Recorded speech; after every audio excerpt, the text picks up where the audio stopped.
Un soir, j'étais en vocal avec mes potes sur Discord, comme on le fait actuellement, et on cherchait des annonces sur Vinted qui auraient pu nous plaire. On aidait GM à trouver le premier Luigi's Mansion sur 3DS, quand soudain, nous voyons Doodle Jump sur 3DS. Suite à cela, on s'est tapé une grosse barre, et on se disait comment des gens auraient pu acheter cette daube. J'ai donc décidé d'approfondir ma recherche sur ce jeu. Salut à tous, c'est Drancos et aujourd'hui, laissez-moi vous présenter Doodle Jump sur 3DS. Alors je vous préviens, si vous vous attendez à une grosse vidéo critique, je pense que vous serez assez déçus car ici, on va traiter un jeu assez court. Donc considérez ça comme une vidéo bonus. Alors déjà, qu'est-ce que Doodle Jump? Vous devez plus ou moins tous connaître, mais pour ceux qui vivent dans une grotte ou qui ont oublié, je vous fais une petite piqûre de rappel, vite fait. Doodle Jump, c'est un jeu mobile sorti le 6 avril 2009 par Lima Sky. C'est un jeu où il faut accumuler le meilleur score en faisant bouger son téléphone. Pour cela, nous avons plusieurs bonus tels que la fusée, une casquette, des ressorts et nous devons rebondir sur les plateformes.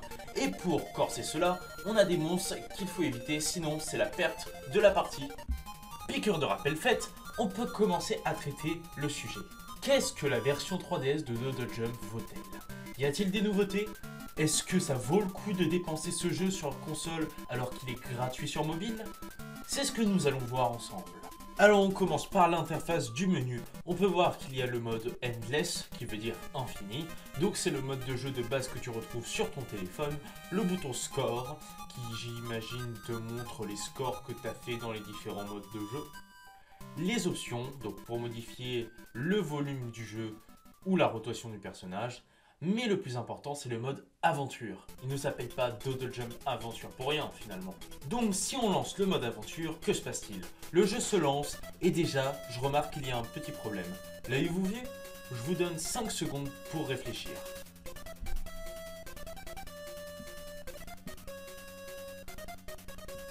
Toujours rien? Si je vous le montre de plus près, vous le voyez maintenant? Et là alors?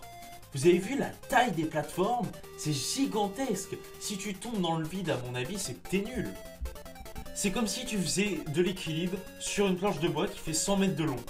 Après, peut-être que la rotation du personnage sur la 3DS n'est pas la même chose que sur téléphone.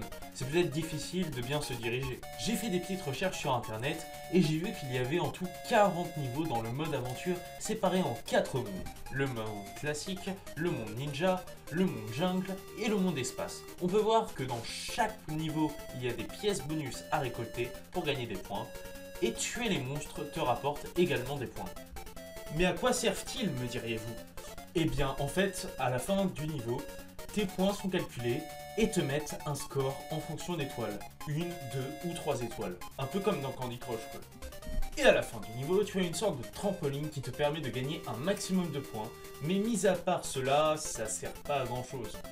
On a quelques nouveautés comme des canons qui propulsent des projectiles que tu dois éviter.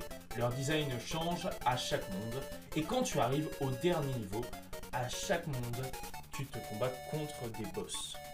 Et voilà, c'est tout ce qu'il y a à dire sur ce jeu. La durée de vie n'est pas énorme, car en à peine quelques petites heures de jeu, si tu t'habitues vite aux commandes, tu finis le jeu. Donc ce jeu ne vaut clairement pas le coup d'être acheté, surtout quand tu peux l'émuler sur Citra très facilement. Et c'est pour cela que je n'achèterai pas ce jeu. Bon allez, à 20 likes, je l'achète en physique. Oui, vous m'avez bien entendu.